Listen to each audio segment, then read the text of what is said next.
সাম্প্রতিক সময়ে মধ্যপ্রাচ্যের ভূ রাজনৈতিক অঙ্গনে এক নতুন এবং গভীর রহস্যের জন্ম দিয়েছে ইরানের একটি সামরিক কার্যক্রম। ইসরায়েলের সঙ্গে চলমান উত্তেজনার মধ্যেই হঠাৎ করেই তেহরানের আকাশে ভেসে এলো ঘন কালো ধোঁয়া, যা নতুন করে জল্পনা কল্পনা সৃষ্টি করেছে।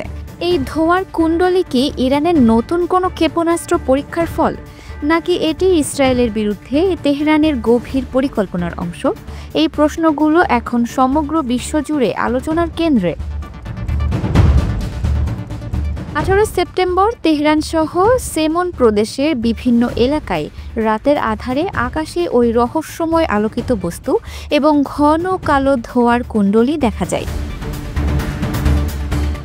এই ঘটনা মুহূর্তেই সামাজিক যোগাযোগ মাধ্যমে ছড়িয়ে পড়ে এবং মানুষের মনে নানা প্রশ্ন তৈরি হয়। সেমন প্রদেশের রাজনৈতিক, নিরাপত্তা ও সমাজ বিষয়ক ডেপুটি গভর্নর মেহেদি বারারি পরবর্তীতে নিশ্চিত করেন যে সন্ধ্যায় আকাশে দেখা যাওয়া আলোকিত বস্তুগুলো ছিল ক্ষেপণাস্ত্র পরীক্ষার অংশ।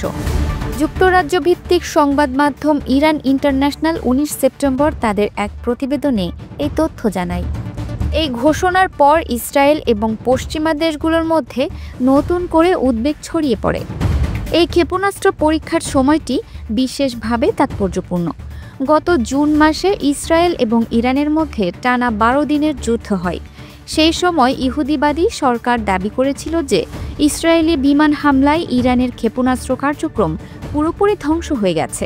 ইসরায়েল তখন নিজেদের বিমান বাহিনীর সক্ষমতার কথা জোর দিয়ে বলেছিল, কিন্তু নতুন করে তেহরানের ক্ষেপণাস্ত্র পরীক্ষা চালানোর পর ইসরায়েলের সেই দাবি নিয়ে প্রশ্ন থেকেই গেল। এই ঘটনাটি ইসরায়েলের সামরিক গোয়েন্দা তথ্যের দুর্বলতা এবং ইরানের সামরিক সক্ষমতাকে পুনরায় তুলে ধরেছে। ইরান প্রমাণ করতে চেয়েছে যে তাদের সামরিক সক্ষমতা অক্ষত এবং তারা যে কোনো ধরনের আক্রমণের জবাব দিতে প্রস্তুত। ইরানের ক্ষেপণাস্ত্র কর্মসূচি নিয়ে দীর্ঘদিন ধরেই পশ্চিমা দেশগুলোর সঙ্গে বিরোধ রয়েছে। যুক্তরাষ্ট্রসহ ইউরোপের বেশ কিছু দেশ দাবি করে আসছে যে ইরান যদি ক্ষেপণাস্ত্র ও পারমাণবিক কর্মসূচি থেকে সরে না দাঁড়ায়, তাহলে তাদের উপর থেকে নিষেধাজ্ঞা প্রত্যাহার করা হবে না। তবে সম্প্রতি ইরানের পররাষ্ট্র মন্ত্রণালয়ের মুখপাত্র ইসমাইল বাঘাই স্পষ্ট জানিয়ে দিয়েছেন যে ইরানের জাতীয় প্রতিরক্ষা সক্ষমতা প্রসঙ্গে সিদ্ধান্ত নেওয়ার এখতিয়ার যুক্তরাষ্ট্রসহ পশ্চিমা দেশগুলোর নেই। তার এই বক্তব্য ইরানের আত্মনির্ভরশীল সামরিক নীতির একটি সুস্পষ্ট ইঙ্গিত। তারা দেখাতে চাইছে যে আন্তর্জাতিক চাপ এবং অর্থনৈতিক নিষেধাজ্ঞা সত্ত্বেও তারা তাদের জাতীয় নিরাপত্তা এবং সামরিক সক্ষমতা বাড়াতে বদ্ধপরিকর।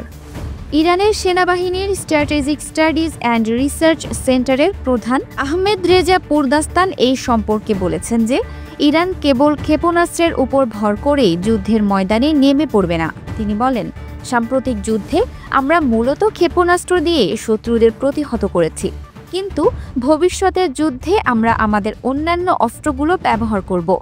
তার এই বক্তব্য ইরানের সামরিক কৌশলের বহুমুখিতাকে তুলে ধরে এবং এটি ইসরায়েলের জন্য একটি নতুন সতর্কবার্তা। এর অর্থ হল ইরান কেবল ক্ষেপণাস্ত্র দিয়েই নয়, বরং অন্যান্য আধুনিক সামরিক সরঞ্জাম এবং কৌশল ব্যবহার করেও যুদ্ধ পরিচালনা করতে সক্ষম। বিশ্লেষকরা মনে করছেন ইসরায়েল যদি একটিমাত্র ভুল করে, তাহলে তেহরান থেকেও আরও কড়া জবাব পাবে ইহুদিবাদী সরকার, আর এবারের প্রতিক্রিয়া হবে পূর্বের চেয়েও ভয়াবহ। এই ধরনের সতর্কবার্তা এই অঞ্চলের উত্তেজনাকে আরও বাড়িয়ে তুলেছে। মধ্যপ্রাচ্য এমনিতেই বিভিন্ন রাজনৈতিক এবং সামরিক সংঘাতে জর্জরিত। এই নতুন ক্ষেপণাস্ত্র পরীক্ষা এবং ইরানের কঠোর অবস্থান আঞ্চলিক স্থিতিশীলতাকে আরও ঝুঁকিতে ফেলেছে। এটি কেবল দুটি দেশের মধ্যেকার সংঘাত নয়, বরং এটি একটি বৃহত্তর ভূ রাজনৈতিক খেলার অংশ, যেখানে শক্তি, প্রভাব এবং আঞ্চলিক আধিপত্যের লড়াই চলছে। এই ঘটনা থেকে বোঝা যায় যে মধ্যপ্রাচ্যের পরিস্থিতি কতটা সংবেদনশীল এবং যে কোনো ছোট ঘটনা কিভাবে বড় সংকটে পরিণত হতে পারে। আন্তর্জাতিক সম্প্রদায় এখন এই পরিস্থিতির ওপর নিবিড় নজর রাখছে। ইরান এবং ইসরায়েলের মধ্যেকার এই উত্তেজনা যদি নিয়ন্ত্রণের বাইরে চলে যায়, তবে এর ফলাফল সমগ্র বিশ্বের জন্য মারাত্মক হতে পারে। পারমাণবিক অস্ত্রের বিস্তার এবং আঞ্চলিক সংঘাতের আশঙ্কা বিশ্ব শান্তি ও নিরাপত্তার জন্য বড় ধরনের হুমকি হতে পারে।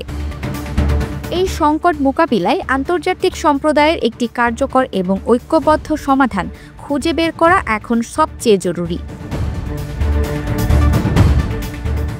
Multimedia desk, Dinajpur TV.